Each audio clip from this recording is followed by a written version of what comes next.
कक्षा 10वीं हिंदी क्षितिज भाग 2 गद्य खंड पाठ 1 नेताजी का चश्मा। इससे पहले हमने पहला भाग किया था, अब हम दूसरे भाग पे चलेंगे। जो पहला भाग है उससे आगे पढ़ेंगे। चश्मे का चौड़ा काला फ्रेम मूर्ति को पहना दिया गया था। हलदार साहब जब पहली बार इस कस्बे से गुजरे और चौराहे पर पान खाने रुके, तभी उन्होंने उसे लक्षित किया और उनके चेहरे पर एक कौतुक भरी मुस्कान फैल गई। लक्षित किया नहीं यानी देखा, यानी ध्यान से देखना। कौतुक भरी यानी भेद भरी। वाह भाई, यह आइडिया भी ठीक है, यानी आइडिया नहीं विचार या हल, ये विचार ठीक है। मूर्ति पत्थर की लेकिन चश्मा रियल यानी असली। अब जैसे नेताजी ने देखा, अपने हलदार साहब ने देखा तो पान खाने रुके तो देखा कि जो मूर्ति है वो तो असली है और उसमें जो चश्मा लगा है वो रियल यानी असली लगा हुआ है। जीप कस्बा छोड़कर आगे बढ़ गई, तब भी हलदार साहब इस मूर्ति के बारे में ही सोच रहे और अंत में इस निष्कर्ष पर पहुंचे कि कुल मिलाकर कस्बे के नागरिक का यह प्रयास सराहनीय ही कहा जाना चाहिए। यानी वो उनको दिमाग में वही बात चल रही थी और उन्होंने बाद में सोचा भी ये तो ठीक है, कि कुल मिलाकर ये कार्य है ये सराहनीय है।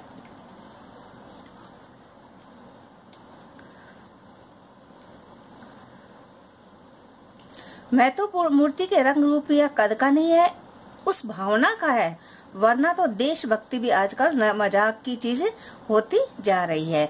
हलदार साहब ने सोचा कि महत्व है उस मूर्ति का नहीं है, महत्व उस चीज का है कि लोगों में अभी तक देशभक्ति की भावना है वो मौजूद है।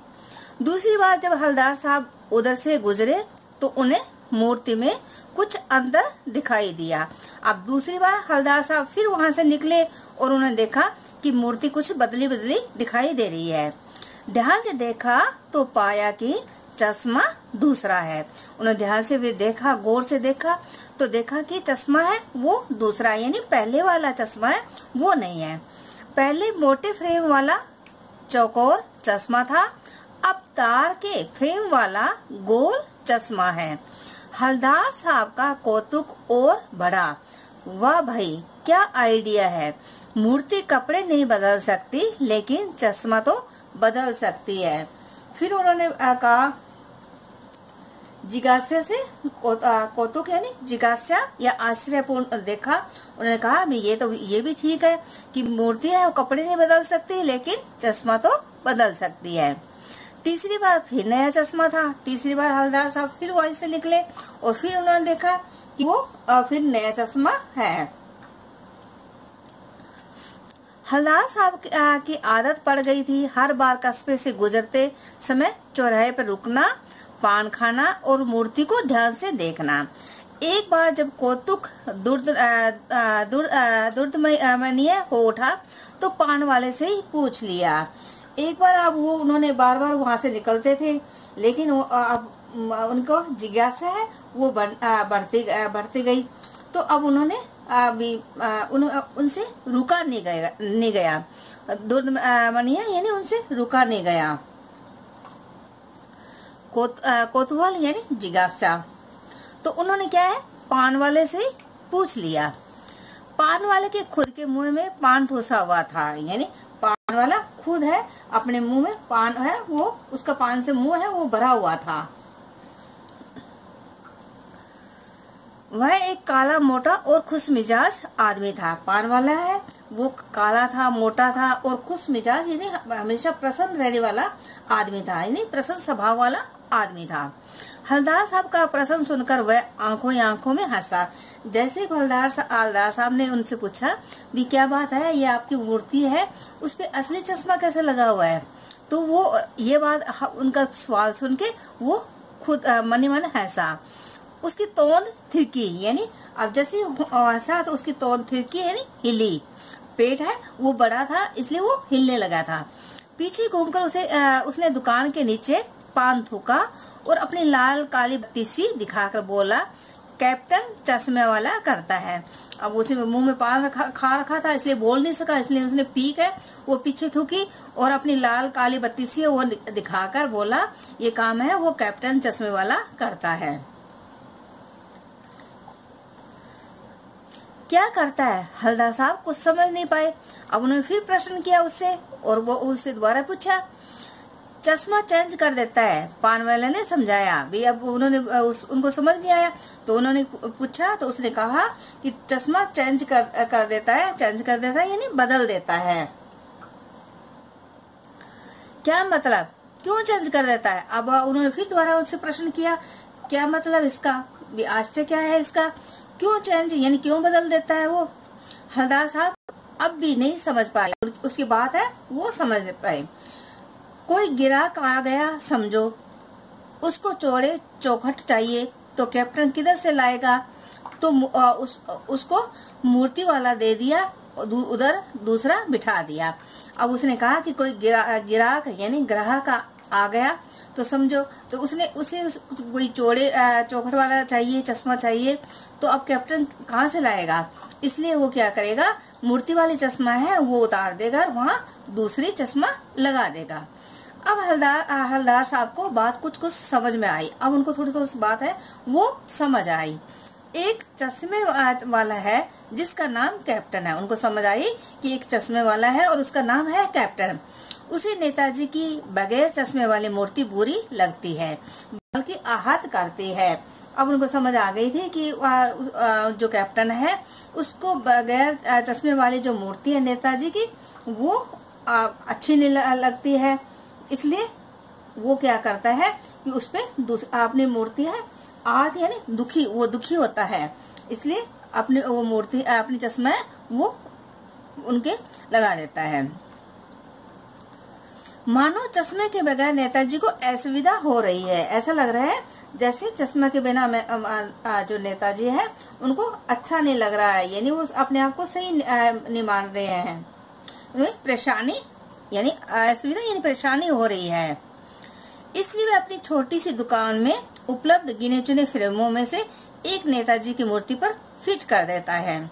लेकिन अब कोई ग्राहक आता है तो उससे वैसे ही फ्रेम की दरकार होती है जैसे मूर्ति पर लगा हो। तो कैप्टन तो क्या है कि अब जैसे ही वो कोई ग्राहक आता है तो अब वो उसको मूर्ति वाली चश्मा मांगते हैं, तो वो कहाँ से लाएगा? उसके पास तो थोड़ी सी चश्मे होती है, इसलिए वो क्या करता है कि वहां से नेताजी से कि जो मूर्ति पर चश्मा लगी होती है वो वहां से उपलब्ध कराता है और गिने चुने जो थोड़े से जो चश्मा है उन्हीं में से वह नेताजी की मूर्ति पर फिट कर देता है, यानी सही ढंग से लगा देता है।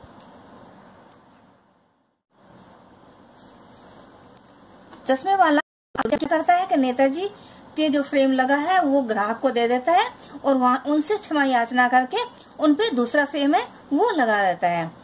अब वाह भाई खूब क्या आइडिया। अब जो हलदार साहब वो कहते हैं ये भी आइडिया अच्छा है, लेकिन भाई एक बात अभी भी समझ में नहीं आई। हलदार साहब ने पान वाले से फिर पूछा, नेताजी का ओरिजिनल चश्मा कहाँ है? अब उन्होंने कहा कि नेताजी का जो असली चश्मा है वो कहाँ है? ये बात मेरे को समझ है वो नहीं आई। पान वाला दूसरा पान मुंह में ठूस चुका था। अब वो दूसरा पान है वो अपने मुंह में दबा चुका था। दोपहर का समय था, दुकान पर थोड़ी भीड़ अधिक नहीं थी, जो भीड़ भाड़ है वो अधिक नहीं थी। वह फिर आंखों में हंसा, उसकी तोंद थिरकी, फिर वो हंसा और उसकी तोंद है वो वापिस थिरक गई। कत्थे की डंडी फेंक पीछे मुड़कर उसने नीचे पीक थूकी और मुस्कुराता हुआ बोला, मास्टर बनाना भूल गया। जिसको ये काम सौंपा था मास्टर को, जो इलाके का था, वो क्या है असली चश्मा लगाना है वो भूल गया।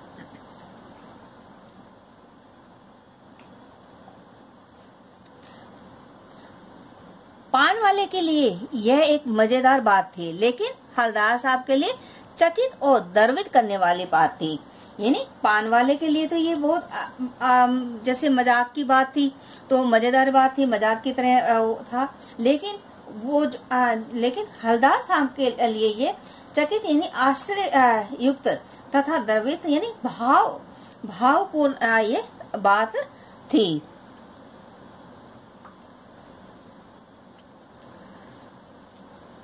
मूर्ति के नीचे लिखा मूर्तिकार मास्टर मोतीलाल वाकई कस्बे का अध्यापक था। अब मूर्ति के नीचे ये लिखा भी था मूर्तिकार जो मास्टर मोतीलाल, तो अब उनको लगा भी हाँ वास्तव में ये वहाँ का अध्यापक था। बेचारे ने महीने भर में मूर्ति बनाकर पटक देने का वादा कर लिया था, यानी महीने भर में ये काम कर देने का जो वादा जो उसने किया था बना भी ली होगी, लेकिन पत्थर में पारदर्शी चश्मा कैसे बनाया जाए कांच वाला यह तय नहीं कर पाया होगा।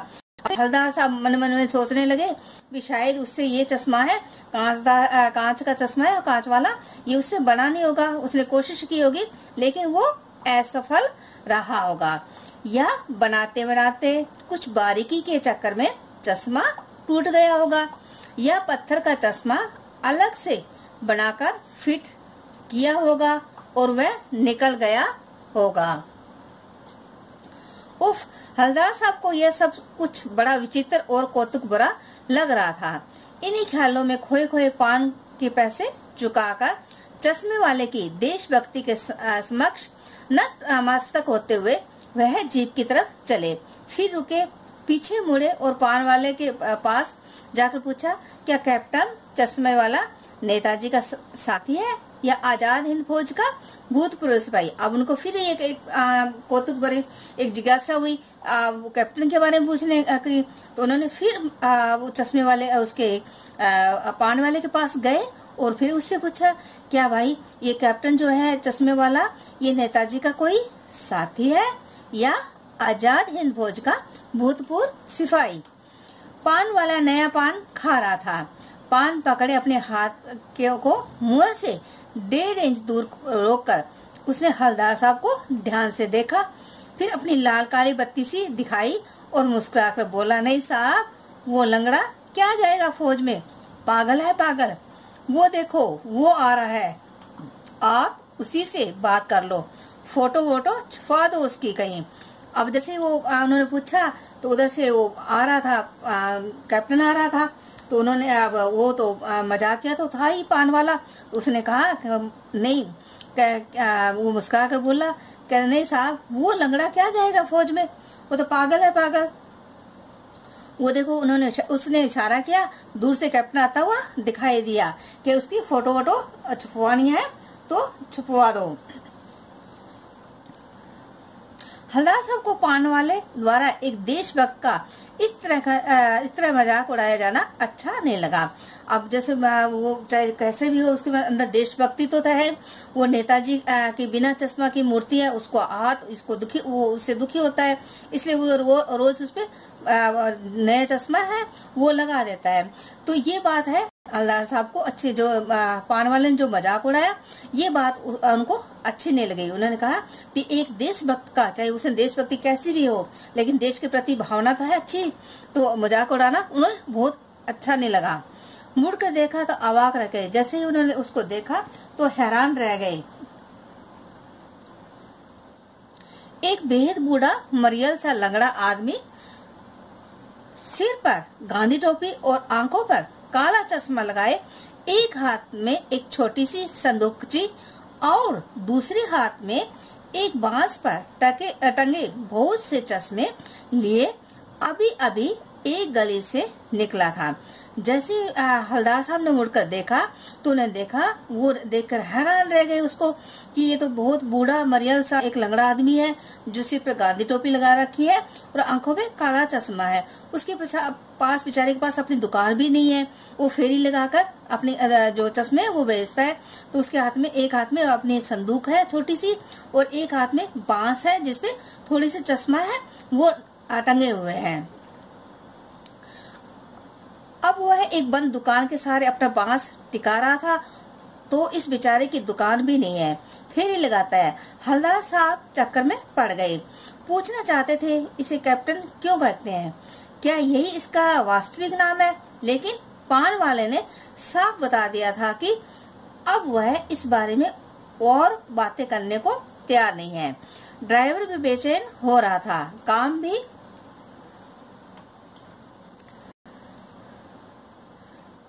काम भी था, पर हवलदार साहब जीप में बैठकर चले गए।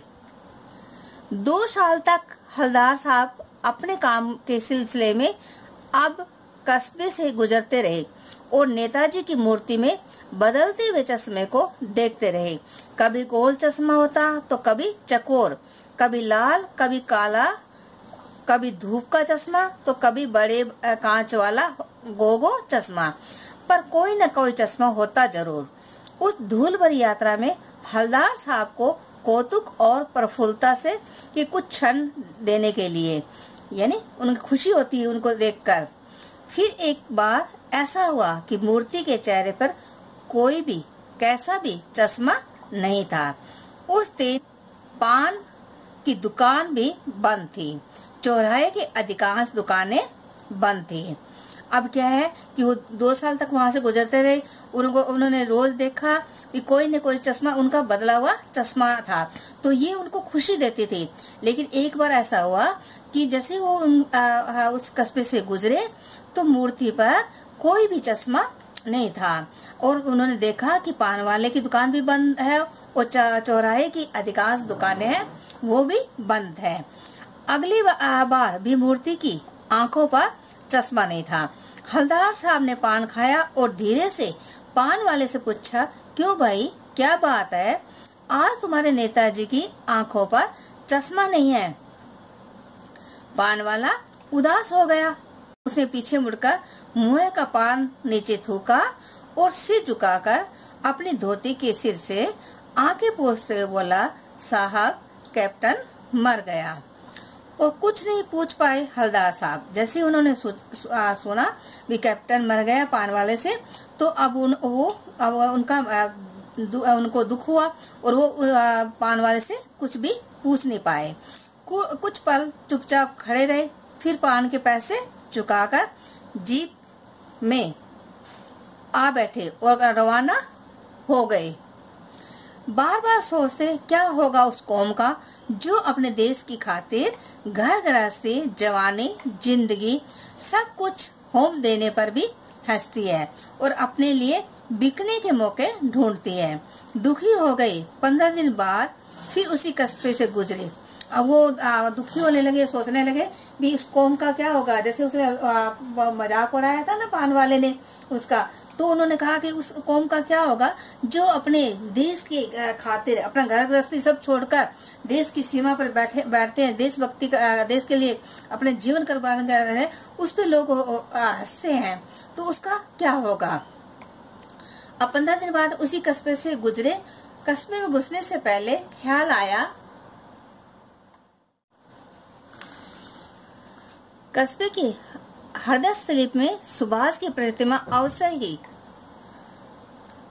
प्रतिष्ठापित होगी, लेकिन सुभाष की आंखों पर चश्मा नहीं होगा, क्योंकि मास्टर बनाना भूल गया और कैप्टन मर गया।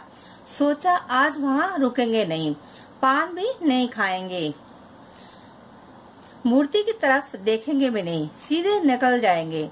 ड्राइवर से कह दिया चौराहे पर रुकना नहीं, आज बहुत काम है, पान आगे कहीं खा लेंगे। अब हवलदार साहब है वो कस्बे से गुजरते, लेकिन अब उनको लगा भी कैप्टन मर गया और उनकी सुभाष चंद्र के बोस की आंखों पर कोई भी चश्मा नहीं होगा, इसलिए उन्होंने ड्राइवर से कहा भी आज है ना यहाँ रुकेंगे नहीं और पान है वो कहीं आगे खा लेंगे। लेकिन आदत से मजबूर आंखें चौराहे आते ही मूर्ति की तरफ उठ गई। लेकिन उनकी आदत थी, 2 साल से वहां से निकल रहे थे, तो आदत बन गई थी वहां रुकने की, उनका मूर्ति को देखने की, निहारने की। जैसे ही उन्होंने देखा तो भी कुछ ऐसा देखा कि चीखे रोको। जैसे उन्होंने देखा कि मूर्ति को देख के उनको थोड़ा कुछ ऐसा लगा तो वो चीख पड़े और ड्राइवर को बोला भी गाड़ी है वो रोको। जीप है वो स्पीड में थी। ड्राइवर ने जोर से ब्रेक मारी। रास्ते चलते लोग देखने लगे। जीप रुकते न रुकते हवलदार साहब जीप से कूदकर तेज तेज कदमों से मूर्ति की तरफ लपके। अब जैसे जीप रुकी ना रुकी, हलदार साहब तो जीप से कूद गए और तेज तेज कदमों से अपने मूर्ति की तरफ वो चल पड़े और उसके ठीक सामने जाकर अटेंशन में खड़े हो गए, यानी सीधे हैं वो खड़े हो गए, वहां पे जाके सावधान मुद्रा में है वो खड़े हो गए। मूर्ति की आंखों पर सरकंडे से बड़ा छोटा सा चश्मा रखा हुआ था। उन्हें देखा कि मूर्ति की आंखों पर सरकंडा यानी एक घास सा बना होता है, उससे बना होता है, पतली डंडी जैसा एक घास होता है, उसका वो चश्मा है वो बना हुआ था, तो वो लगा हुआ था। जैसे बच्चे बना लेते हैं, यानी बच्चे हैं वो बना लेते हैं, वैसे चश्मा लगा था। हलदार साहब भावुक हो गए, यानी उनकी आंखों में से जैसे कोमल हृदय था, इसलिए कोमल हृदय वो भावुक हो गए। इतनी सी बात पे उनकी आंखें भर आई और उनकी आंखें वो आंखों से आंसू निकलने लगे। उन्होंने कहा कि देशभक्ति यानी आज भी देशभक्ति है वो जिंदा है।